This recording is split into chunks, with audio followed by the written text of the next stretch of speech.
لا إله إلا الله محمد رسول الله لا إله رسولہ الکریم اما بعد فاعوذ باللہ من الشیطان الرجیم۔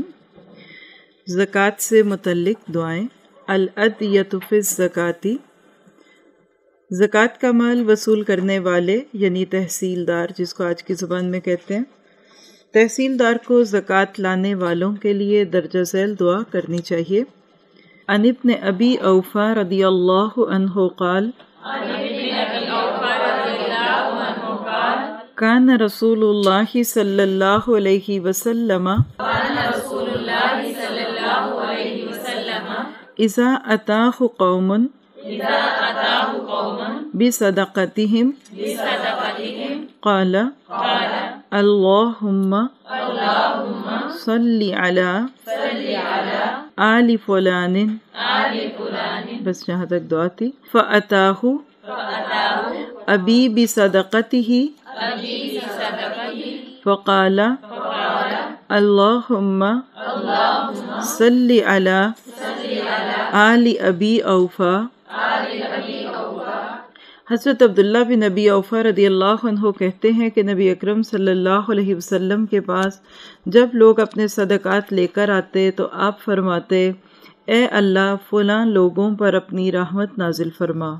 جب میرا باپ اپنا صدقہ لے کر آیا تو فرمایا، اے اللہ آل ابی اوفیٰ پر اپنی رحمت نازل فرما۔ اسے بخاری اور مسلم نے روایت کیا۔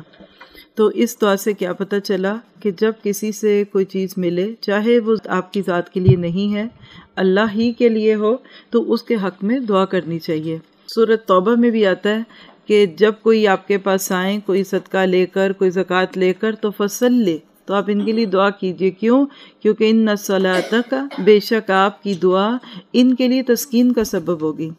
اب دیکھیے کہ انسان کی خواہش یہی ہونی چاہیے کہ وہ اللہ کی رضا کے لیے دے، لیکن دعا کا مل جانا انسان کو اللہ کے ہاں قبولیت کا ایک قسم کا ٹوکن لگتا ہے۔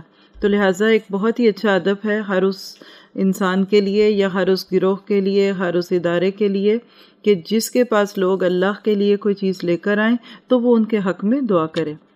صرف دعا کے لیے کرنا اور بات ہوتی ہے، لیکن کوئی لے آیا اور اس کے لیے دعا کرنا یہ بالکل مختلف بات ہے۔ تو دعا کے الفاظ دہرائیں گے ہم۔ اللہم صلی علی آل فلان۔ اب آج کیسے یہ دعا مانگیں گے؟ فلان کہہ کے نہیں، مثال لے لیں کسی کی بھی، چلے الفت پاس ہے تو ہم مثال لے لیتے ہیں کہ الفت کوئی چیز اللہ کے راستے میں ڈونیٹ کرتی ہے تو ہم کیا کہیں گے؟ اللہم صلی علی آل الفت۔ تو بہرحال آپ دیکھیے کہ دعاؤں سے دل بڑا ہوتا ہے نا، تو یہ مانگنی چاہیے، اور اگلے کو اور کچھ نہیں دے سکتے، دعا تو دے سکتے ہیں نا۔ کوئی سوال اس موضوع سے متعلق؟ عربی میں ہر صدقے کو صدقہ ہی کہتے ہیں، چاہے وہ زکوٰۃ ہو کہ دوسرا کوئی بھی ہو، جس طرح سے بھی ہو سکے اس طرح دعا کر لینی چاہیے۔ نیت تو نہیں بدل جاتی اس کی وجہ سے؟ ٹھیک ہے، تو چلیے یہ ایک ہی دعا تھی اس موقع پہ۔ سبحانک اللہم و بحمدک اشہد ان لا الہ الا انت استغفرک و اتوب الیک۔ محمد رسول الله لا إله